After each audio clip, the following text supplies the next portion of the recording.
All right. Hey, Adam, how are you? Doing great, John. Real excited to give any information we can on our satellite projects.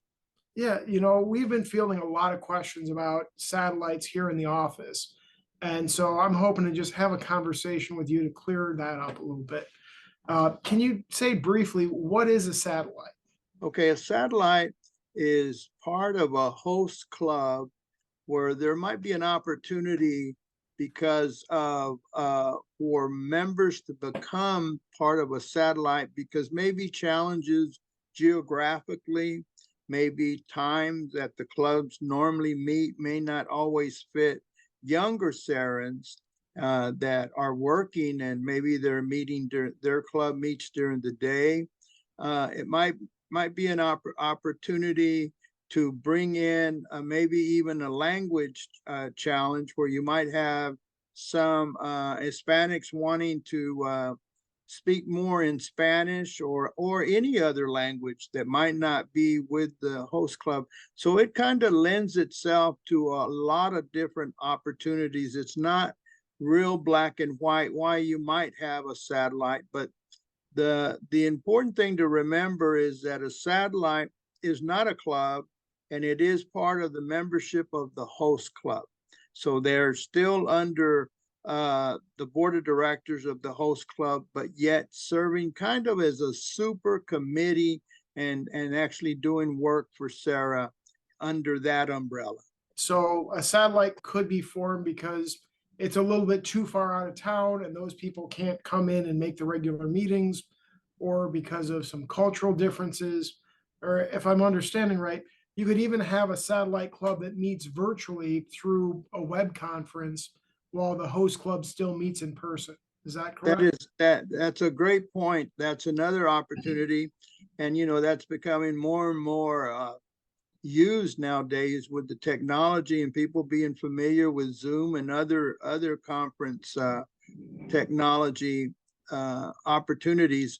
So yeah, they might be not be an opportunity where meeting as on a Zoom might fit them perfectly better, or have an option for some clubs or some members that might not be able to make it in person. Wouldn't necessarily mean that they would never join. We would encourage them to be part of the host club whenever possible, and they would still be in the mail outs and the email invitations for everything that the host club is doing because they are a member of the host club.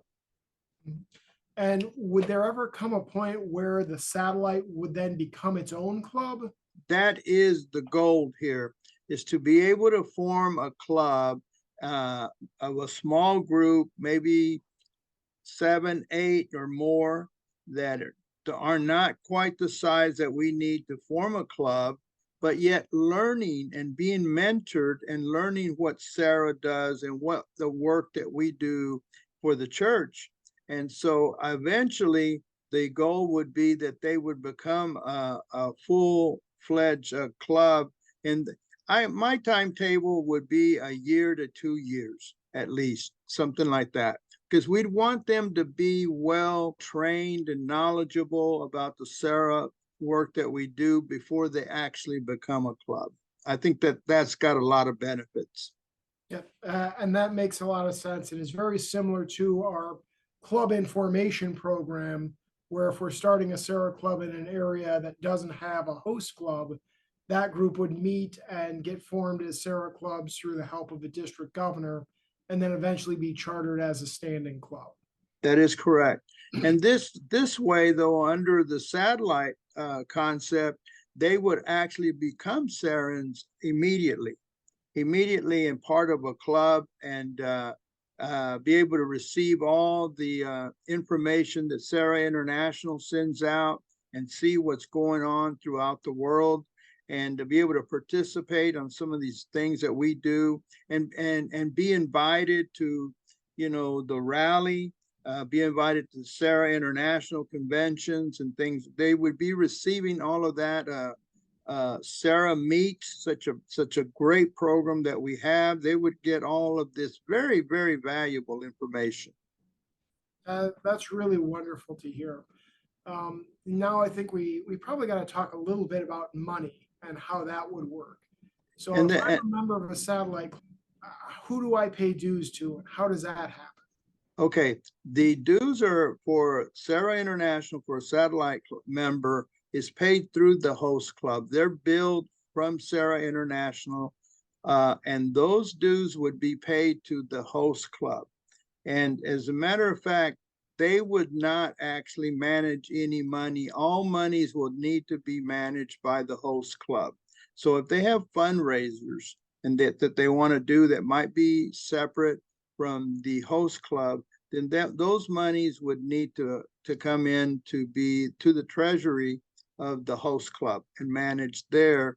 And then as they need that, or whatever expenses that they might occur in doing projects that they might do, say geographically away from the host club, then the board of directors would then authorize those funds and then pass those on to the Serra Club. That makes good sense. And what's the relationship between the satellite group and the board of the host club? Okay, the satellite could have a chair, a satellite chair, vice chairs, that would be different than vice presidents that the board has.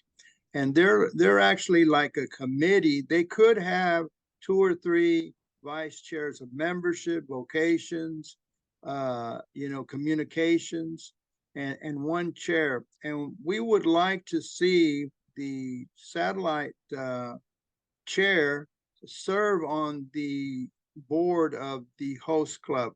And this is very important because this is how for sure we're getting information flowing back and forth, what the host club is doing and what the satellite club is doing and wanting to do. And so the chair of the satellite club, are they going to be a member of the host club board, or are they going to be kind of ex officio as just an observer and someone who can comment on what's going on? That is actually up to the host club, John. They could actually put in their bylaws where the satellite is an actual voting member of the board, or they could just serve as an ex officio and there to communicate, give a report for sure on what the activities of the satellite is involved in or wanting to do, and make sure that communication stays open back and forth. That's great. And that's really important that the satellite and the host club have that communication link so everyone knows what's going on within the club. And this is very important. This is a very important point because what we don't want to do is, get excited about forming a satellite with some members, getting them excited about Serra, and then sitting them out there on an island. We want to make sure that they're involved with the host club. The host club is mentoring them. A host club might consider having 2 or 3 mentors for that satellite. So I recommend that in my conversations with those that are interested, because it's a lot for one person. It's a lot for one person. And that way you have 2 or 3 members and hopefully maybe from the board. That's great. Is there anything else that you think people need to know about satellites? That it's not something, for something for like small clubs that are struggling maybe a little bit with growing their membership. Some older clubs, I think it's a great opportunity to bring, be able to bring in younger members that might be able to meet at an alternate time. The exciting thing about starting the Serra Club is that once you get it going, you will see that they will actually lift up the activity, lift up the rest of the clubs, you know, we're always talking about needing younger Sarahs. So this is I think one of the best tools we have for that, John.